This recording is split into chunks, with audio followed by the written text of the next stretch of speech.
if you just had back surgery, it's so important that you just keep in touch with your consultant, because they've done the work. They've given you hopefully a game plan post-op that's going to give you that kind of guidance on when you should be doing certain things. But a couple of things to help you.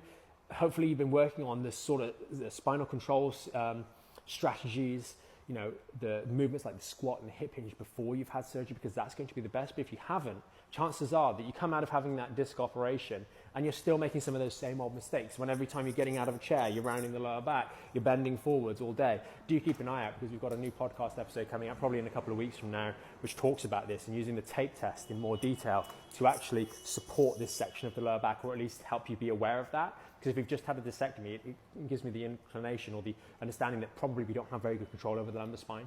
And unless that's been resolved before the operation, which it probably hasn't, then we're still going to have that. And now we've had the surgery, so we want to make sure that we're really working to learn that neutral spine. Know that it's not easy, especially if your other half has had children or anything like that, because often there's that disconnect between the core set of muscles, and therefore we can't control and stabilize the lumbar spine, particularly down at L4-5 and L5-S1. So learning those things is really important. And I would definitely say go over to the website, backinshapeprogram.com, check out some of the tutorials, check out the masterclass, which is on there, and on the YouTube channel on the homepage, which is like 80 minutes. Is going to help her and you understand how you can move forwards from here and build up strength and integrity to the lumbar spine. But it starts with building a degree of control for the spine in a neutral position. You can do that on the floor or on the bed, maybe in your wife's case.